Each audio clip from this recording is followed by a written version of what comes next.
What's good?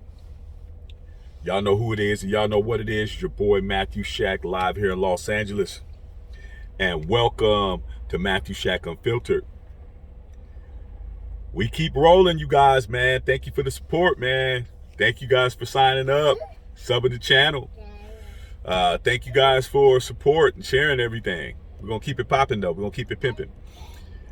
Speaking of pimping, we're going to talk about Scottie Pippen, a.k.a. Scottie Pippen, once again taking a swipe at the GOAT himself, Michael Jordan.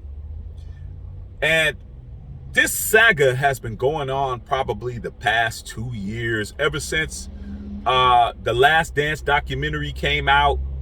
And Scottie Pippen had a problem with how he was portrayed in the documentary, and he had a problem with Michael Jordan making $10 million off of it, and he had a problem with nobody else getting compensated for it, and he also didn't like the fact that Michael Jordan made it look like Scottie was just a extra, an extra on the damn show. Like, hey man, you just the sidekick, homie. You the sidekick, homie. You Robin, dog. You know what I'm saying? Robin has his place, but you ain't Batman. That's what it is. You know what I'm saying? Hey, somebody has to be Smokey and somebody has to be Craig. You know what I'm saying?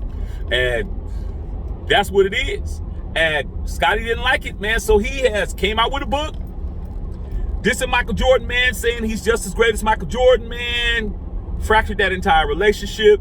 Per Charles Oakley, who is Michael Jordan's one of his BFFs, who said, hey man, that relationship is fractured, it's over. They'll never be friends again, they'll never be cool again. Scottie doubled down, pretty much didn't care about it. And he was on a podcast, and he was asked, hey Scottie, as great of a defensive player as you were, how come you never got a defensive player of the year? And his answer was, it was because everybody was too busy looking at Michael.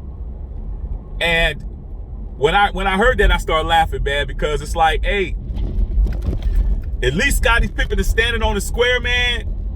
He is going scorched earth. He is burning that relationship to the ground. He's gonna stay on Jordan's neck. He's gonna stay on his bumper, and he's gonna continue to try to crack at him anytime he can, man. But let's look at the validity of it, man, because it's one thing, man, to say something, and it's another thing to be able to prove it.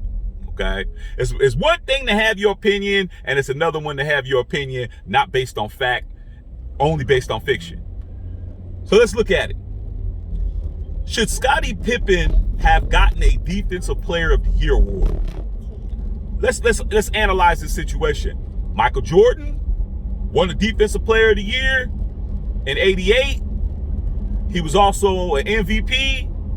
He won the MVP, Defensive Player of the Year, and a scoring title the same year. Also won a dunk contest that year too. Dennis Rodman, who was also on that second three-peat team, was a former multiple Defensive Player of the Year. And if I think about it, and I'm truly honest about it, Scottie Pippen was without question the best defender during that time that they played.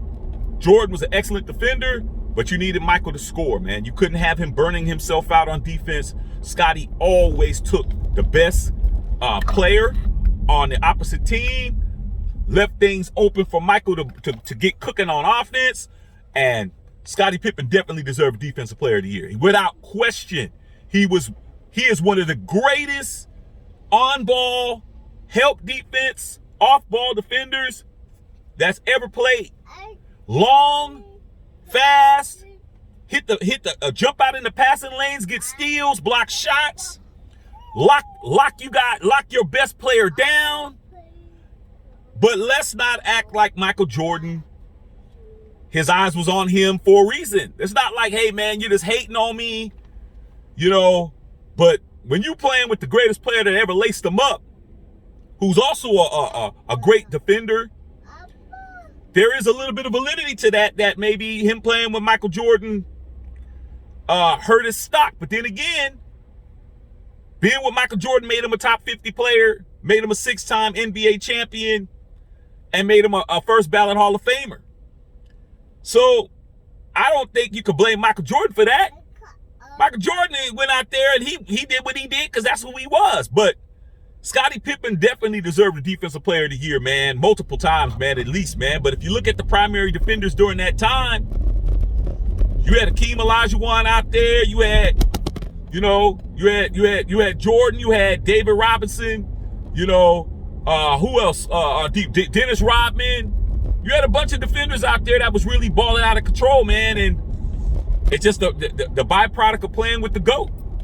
But he definitely deserves that, man. But to try to, put it out there that the reason why I didn't win the Defensive Player of the Year is because everybody was watching Michael Jordan. That kind of don't really hold water with me, man. Because at the end of the day, man, there was other defenders out there that won Defensive Player of the Year that wasn't playing with Jordan. But I definitely believe Scottie Pippen deserves at least 2 of those, dog. Scottie Pippen could shut down anybody. I don't care what your favorite player is. You could say him out today, okay? But Scottie Pippen could guard all 5 positions, and he definitely deserved a Defensive Player of the Year, man. But to blame Michael Jordan, hey, man, that's going to be a tough one. All right, man, love all y'all out there, man. Matthew Shack Unfiltered.